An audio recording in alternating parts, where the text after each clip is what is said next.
नूरपुर गंगा जी के किनारे इलाहाबाद के जिले में एक छोटा सा गांव है। पंडित गिरधारी लाल उस गांव के जमींदार थे। रामाशंकर उनका इकलौता लड़का था। खेती बाड़ी में बड़ी बरकत थी। घर में गल्ले का अंबार लगा रहता था।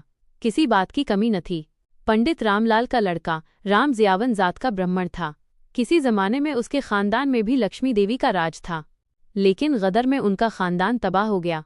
जब उसने होश संभाला तो वो यतीम था। पंडित गिरधारी लाल ने उसकी परवरिश की और बड़े होते ही अपने यहाँ प्यादों में नौकर रख लिया। राम जियावन बड़ा कसरती पहलवान था। गो उसकी उम्र 40 साल से कुछ ज्यादा हो गई थी, फिर भी नूरपुर का तो क्या जिक्र, आसपास के गांव में भी उसकी जोड़ का कोई दूसरा पहलवान न था। पंडित गिरधारी लाल के यहाँ 4 रुपया माहवार तनख्वाह मिलती थी। हर फसल पर 10-12 मन अनाज भी मिल जाता था। घर में एक अच्छी जात की गाय थी, उसके लिए भूसा आसामियों से मिल जाता था। जब पंडित राम जियावन अखाड़े में दंड पेल कर सुबह को अपनी गाय का ताज़ा दूध पीकर लंबी पगड़ी बांधे हुए और इलाहाबादी मोटी लाठी कंधे पर रखकर गांव में आसामियों से लगान वसूल करने चलते तो रोब छा जाता। जो काम किसी और प्यादा से न होता तो उसे राम जियावन महाराज के सुपुर्द किया जाता। घर में उनकी बीवी दुर्गा और एक लड़की प्रेम प्यारी के सिवा और कोई न था। रामाशंकर और प्रेम प्यारी में 1 साल की छोटाई बढ़ाई थी। रामाशंकर की पैदाइश के 1 साल के बाद राम जियावन महाराज के घर में लड़की पैदा हुई तो रामाशंकर की माँ तिया ने लड़की का नाम प्रेम प्यारी रखा। गांव में ऐसे नाम कम रखे जाते हैं, लेकिन जमींदारों का नाम रखा हुआ कैसे बदलता। फिर भी राम प्यारी को लोग प्यार में प्रेमा कहने लगे। रामाशंकर और प्रेमा बचपन ही से एक जगह उठे बैठे, खेले कूदे और गुरु जी के यहाँ एक साथ पढ़े। भला उनमें मोहब्बत क्यों न होती। सुबह के वक्त खाक धूल में लथपथ होकर घरौंदे बनाना दोनों का एक निहायत पुरलुत्फ खेल था। नूरपुर के पुरफिजा मैदान में गंगा जी के किनारे गुड़ियों का मेला लगता तो गुड़ियां अपने ससुराल जाती। प्रेमा हाथ पांव में मेहंदी रचाती, अपनी गुड़ियों को गहने कपड़े से सजाकर विदा करती। गंगा जी के किनारे जाती तो रामा भी साथ जाता, और जब प्रेमा अपनी खूबसूरत गुड़ियों को पानी में फेंकती तो रामा अपनी खुश रंग नीम की छड़ी से प्रेमा की गुड़ियों को पीटता और खूब खुश होता। बारहा ऐसा इत्तेफाक हुआ कि खेल ही खेल में दोनों में लड़ाई हुई, कोसा काटा, मारा पीटा और फिर थोड़ी देर में मिलाप हो गया। प्रेमा के रूठने पर रामा उसकी दिलजोई करता और जब रामा बिगड़ता तो प्रेमा उसको मना लेती। उसी तरह हंसी खुशी में बचपन का खेल खत्म हो गया और दोनों ने बहार उम्र के सुहाने सब्जाजार में कदम रखा। पंडित गिरधारी लाल के एक चचेरे भाई गुलजारी लाल इलाहाबाद में वकील थे। उन्हीं के पास रामा को अंग्रेजी पढ़ने के लिए भेज दिया गया। इलाहाबाद जाने से पहले जब रामा प्रेमा से मिला तो प्रेमा ने कहा, रामा देखो, इलाहाबाद जाकर मुझे भूल न जाना। प्रेमा, तेरा किधर ख्याल है, मैं तुझे भूल सकता हूँ। मैं जब इलाहाबाद से आऊँगा तो तेरे लिए बड़ी अच्छी अच्छी चीज़ें लाऊंगा। इलाहाबाद से कब आओगे? महीने में 1 मरतबा ज़रूर आऊँगा। जब रामा रुखसत होने लगा तो उसने देखा कि प्रेमा की कमल की सी आंखों में आंसू भर आए हैं। उसने कहा, प्रेमा तू रोती क्यों है? प्रेमा ने उसका कोई जवाब न दिया। उसने जल्दी से अपने आंचल से आंसू पोंछ डाले और बगैर कुछ कहे सुने अपने घर के अंदर भाग गई। रामा जब नूरपुर ऐसे छोटे गांव से निकलकर इलाहाबाद ऐसे बड़े शहर में पहुंचा तो उसकी आंखें खुल गईं। अपने चचा की आलीशान कोठी देखकर रामा की नज़र में अपने नूरपुर वाले कच्चे मकान की वक़्त न रह गई। उसका इलाहाबाद में इतना जी लगा कि वो अरसा तक नूरपुर न गया। अपने नए दोस्तों से मिलकर वो प्रेमा को भूल गया। उसके चचा ने उसके लिए कोट पतलून और अंग्रेजी जूता बनवा दिया। वो फिटन पर सवार होकर शाम को खुसरो बाग की सैर करता। इधर तो रामा शहर की दिलचस्पियों में अपनी देहाती जिंदगी महव किए था और उधर नूरपुर में प्रेमा उसकी याद में तड़पती रहती थी। वो रोज शाम की ढलती हुई छाँव में अपने घर के सामने चबूतरे पर बैठकर रामा की राह देखा करती। भंगवार धमनी के चहचहों से जो कुदरती राग पैदा होता वो एक लम्हा भर के लिए भी उसको मसरूर न कर सकता। बरसात के मौसम में जब काली काली रातें सर पर होती, बिजली चमकती, बादल गरजता, मोर चिंघारते, झींगुर अलापते, तो रामा की याद में प्रेमा की आंखें सावन भादों की तरह झड़ियां लगा लेती। खुदा खुदा करके गर्मियों की छुट्टियों में पूरे 1 साल के बाद रामा इलाहाबाद से वापस हुआ। जिस वक्त वो गांव में पहुंचा दिन डूब रहा था और भैंसें चरागाह से वापस हो रही थीं। सूरज देवता की सुनहरी शुआओं में गायें रंगी हुई ऐसी मालूम होती थीं जैसे गंगा जी में चमकते हुए तारे। ग्वाले बिरहा गाते हुए चले आ रहे थे। कहीं कहीं पर छोटे छोटे बच्चे मिट्टी में खेल रहे थे। गांव की बहुएं घड़े लिए गंगा जी से पानी भरने जा रही थीं। उनमें से एक शोक और चंचल औरत ने घूंघट की ओट से रामा को देखकर अपनी एक सहेली से कहा, अरे देख तो ये कौन क्रिस्टान का बच्चा आ गया है।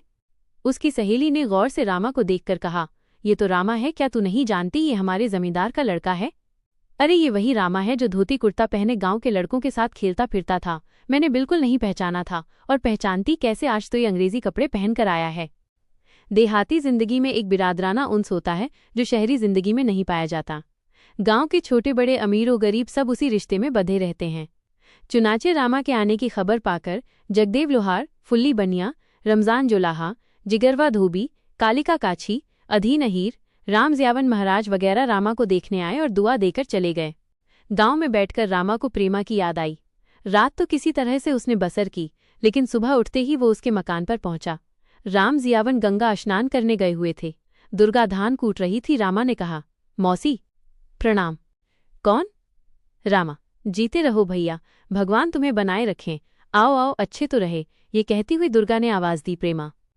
अरे ओ प्रेमा, देख तेरे रामा बाबू आए हैं, इनको बैठने के लिए कुछ आसन तो दे। प्रेमा चौके में दूध गर्म कर रही थी। माँ की आवाज सुनकर वो जल्दी से उठी और एक खटोला लाकर बिछा दिया। रामा को ख्याल था कि प्रेमा सामने आते ही खूब घुल मिलकर बातें करेगी, उससे इलाहाबाद का हाल पूछेगी, लेकिन ऐसा नहीं हुआ। प्रेमा बदन चुराए आंखें नीची किए हुए आई और खटोला बिछाकर फिर चौके में वापस चली गई। रामा ने दुर्गा से कहा, मौसी, प्रेमा भाग क्यों गई? मुझसे बातें क्यों नहीं करती? दुर्गा ने चिल्लाकर कहा, प्रेमा कहाँ चली गई? जरा एक ग्लास दूध और मलाई तो डालकर भैया को खिला दे। हंसकर, प्रेमा बड़ी पगली है, तुमको जो साल भर के बाद देखा तो सामने आते हुए शर्माती है। देहाती लड़कियां बड़ी नासमझ होती हैं। रामा, मौसी मैं भी तो देहाती हूँ। दुर्गा, भैया तुम्हारी और बात है, तुम्हारा और प्रेमा का मुकाबला ही क्या। तुम पढ़े लिखे हो, लेकिन प्रेमा तो बिल्कुल गंवार है। बस वही तुम्हारे साथ गुरुजी से कुछ हिंदी किताबें पढ़ी थीं, क्या इतने ही से वो समझदार हो गई? नहीं भैया नहीं, वो बड़ी जाहिल है। देखो न, कई मर्तबा पुकार चुकी हूँ, लेकिन अभी तक दूध लेकर नहीं आई। रामा ने उठकर कहा, अच्छा तो मौसी मैं खुद ही उसके पास जाता हूँ, देखूँ तो वो मुझसे क्यों नहीं बोलती है। ये कहता हुआ रामा चौके में घुसा और दुर्गा हंस हंसकर लौट गई। हाँ भैया, हाँ, तू जरूर प्रेमा को ठीक बनाएगा। ये कहते हुए दुर्गा ने फिर अपना मूसल उठाया और धान कूटने लगी। जब रामा चौके में पहुंचा तो उसने देखा कि प्रेमा एक ग्लास में दूध लिए हुए सर झुकाए चुपचाप खड़ी है। रामा ने हंसकर कहा, ओह, ऐसा मालूम होता है गोया मुझे पहचानती ही नहीं। कहो अच्छी तो रही। प्रेमा ने दूध से भरा हुआ ग्लास और एक लुटिया में जल भरकर रामा के सामने रख दिया और फिर दीवार का सहारा लेकर एक तरफ को चुपचाप खड़ी हो गई, लेकिन कनअंखियों से रामा को देखती जाती थी। रामा ने कहा, न प्रेमा, इस तरह से काम नहीं चलेगा। जब तक तुम न बोलोगी मैं तुम्हारे यहाँ कोई चीज न खाऊंगा। थोड़ी देर इंतजार करके जब रामा ने देखा कि इसका भी कोई जवाब प्रेमा ने नहीं दिया तो उसने उदास होकर कहा, अच्छा प्रेमा न बोलो, जब तुम मेरी बात का जवाब नहीं देती तो मैं अब जाता हूँ। ये कहता हुआ रामा उठ खड़ा हुआ। उस वक्त लजाई हुई प्रेमा ने एक अजीब अंदाज से कसमसाकर धीमी आवाज में कहा, हाय रामा, तुम तो न जाने क्या कहते हो। रामा खिलखिलाकर हंस पड़ा। प्रेमा की आवाज ने उसका गुंचाए दिल खिला दिया। अब उसने दूध पी लिया और हंसता हुआ चौके से बाहर निकलकर कहने लगा, मौसी, आखिरकार मैंने प्रेमा से बातचीत कर ही ली, उसकी जिद मैंने तोड़ दी। दुर्गा ने खुश होकर कहा, वो तुम्हारे साथ बचपन से खेलती आई है, कहाँ तक शर्मा सकती है। घर से बाहर निकलते हुए रामा ने कहा, ओहो, मैं एक बात भूल ही गया मौसी, ये देखो प्रेमा के लिए एक जोड़ा चूड़ियों का लाया हूँ, प्रेमा को दे देना। चूड़ियों को देखकर दुर्गा बहुत खुश हुई। चूड़ियाँ थी तो कांच की, लेकिन इस किस्म की कीमती और खूबसूरत चूड़ियाँ उस वक्त तक गांव में किसी को नसीब ना हुई थीं। दुर्गा के बुलाने पर प्रेमा चौके से बाहर निकली। देख रामा, तेरे लिए कितनी खूबसूरत चूड़ियाँ लाया है। ये कहते हुए दुर्गा ने चूड़ियाँ प्रेमा की तरफ बढ़ाईं। प्रेमा ने कांपते हुए हाथों से उनको लिया और दुस्दीदा निगाहों से रामा की तरफ देखा। जबान से तो उसने कुछ न कहा, लेकिन शर्मीली आंखों ने सवाल किया, क्यों जी, ये चूड़ियाँ कांच की हैं या प्रेम की? रामा ने भी उसका मतलब समझ लिया और इशारों में जवाब दिया, ये प्रेम की चूड़ियाँ हैं। आसमान ने करवट ली, जमीन ने मौसम पलटे और देखते ही देखते 5 बरस गुजर गए। इस दौरान में पंडित गिरधारी लाल और महाराज राम जियावन बैकुंठ सिधारे। रामा अब एक वजी लहीम शहीम जवान था। उसकी तालीम का सिलसिला मुंक्ता हो गया और उसने अपनी जमींदारी का काम संभाला। लेन देन बही खाता उसके हाथ में आया तो उसके मिजाज में रौनक पैदा हो गई। सब नशों से ज्यादा तेज, ज्यादा कातिल सरवत का नशा है। रामा उस नशे में बेखुद हो गया और अपने कारोबार में इतना मुनहमिक हुआ कि वो लड़कपन की मोहब्बत को, प्रेमा के प्रेम को, राम जियावन महाराज की वफादारी को बिल्कुल भूल गया। उसने एक दिन भी भूले से भी खबर ना ली कि यतीम प्रेमा और दुखिया दुर्गा की कैसी गुजर रही है। राम जियावन महाराज के कोई जायदाद तो थी नहीं जिससे दुर्गा की चैन से बसर होती। महाराज के मरने पर 10-20 रुपए घर में थे, वो भी उन्हीं की क्रियाक्रम में खत्म हो गए। सिर्फ एक गाय घर में थी। माँ बेटी की जिंदगी का अब एक यही सहारा था। उसका दूध बेचकर इनकी बसर औकात होती, कभी कभी फाके भी करना पड़ते। उसी हालत में एक दिन दुर्गा ने प्रेमा से कहा, जी मैं आता है कि अपनी मुसीबत का हाल रामा बाबू से जाकर कहूँ, क्या वो ऐसी हालत में हमारी मदद न करेंगे? प्रेमा ने उदास होकर जवाब दिया, नहीं अम्मा, उनके पास जाने की कोई ज़रूरत नहीं है। क्यों? जब उनको खुद ख्याल नहीं है तो हमारे कहने से क्या होगा? एक दिन कहकर तो देखूं, मुझे तो पूरी उम्मीद है कि वो हमारी गरीबी पर रहम करेंगे। क्या तेरे बाप का भी उनको कुछ ख्याल ना होगा? महाराज का जिक्र करते हुए दोनों की आंखों में आंसू भर आए। थोड़ी देर तक दोनों खूब जी भर के रोईं। जब कुछ जी हल्का हुआ तो दुर्गा ने कहा, बेटी तू सच कहती है, मैं किसी के पास न जाऊंगी। जब इनके जीते जी मैंने किसी के आगे हाथ नहीं फैलाया तो अब उनके मरने पर भीख मांगकर उनकी आत्मा को दुख न पहुंचाऊंगी। उसके बाद फिर दोनों में इस किस्म की बातें कभी नहीं हुई। एक मर्तबा रामा की माँ तुलसी ने दुर्गा को अनाज भेजा भी, लेकिन उसने लेने से इनकार कर दिया। साल भर तक जिस तरह भी हो सका दुर्गा ने दिन काटे। फटे पुराने कपड़ों को सीकर किसी तरह काम चलाया, लेकिन बरसात में एक नई मुसीबत आई। उनका घर छाया न गया था। बरसात में कई दिन तक मूसलाधार पानी बरसा तो उनके मकान का एक हिस्सा गिर पड़ा। गाय वहां बंधी हुई थी, दबकर मर गई। इस नई मुसीबत ने उन परेशानियों में और इजाफा कर दिया। घर में 2-4 चांदी के जो जेवर थे वो भी बिक गए। प्रेमा ने रामा की दी हुई चूड़ियां एक कपड़े में बांधकर टपारी में रख दी थीं। रामा की यही एक यादगार थी। प्रेमा ने सोचा कि अगर वो इनको पहने रहेगी तो टूट जाएंगी। फिक्रे माश बड़ी बुरी बला है।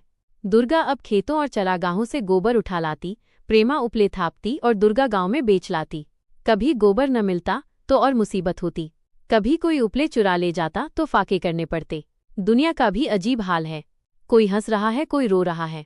किसी का घर भरा हुआ है, खाने वाले नहीं। कोई रो रो कर जिंदगी काटता है, लेकिन उसका कोई पुरसाने हाल नहीं। रामा की 20वीं सालगिरह का दिन था। दरवाजे पर मर्दों और घर में औरतों का हुजूम था। एक तरफ घी की और दूसरी तरफ तेल की पूरियां पक रही थीं। घी की मुअज़्ज़िज़ मोटे ब्राह्मणों के लिए, तेल की फाकाकश नीचों के लिए। रामा का घर सोंधी सोंधी मिट्टी की खुशबू से महक रहा था। औरतें सुहाने गीत गा रही थीं। बच्चे खुश हो होकर दौड़ते फिर रहे थे। मालिन फूलों का गजरा केले की शाखें लाईं। कुम्हार नए नए चराग लाए और हांडियां दे गए। बारी सरसब्ज ढाक के पत्तल और दोने दिए गए। कुम्हार ने आकर कलसा में पानी भरा। बढ़ई ने रामा के लिए नई पीढ़ी बनाई। नाइन ने आंगन लीपा और चौक बनाई। रामा जब नहा धोकर अपने नए कपड़े पहनकर तैयार हो गया तो एक पंडित जी खड़ाऊं खटपट करते विराजमान हुए। रामा को पीढ़ी पर खड़ा करके अश्लोक पढ़ा।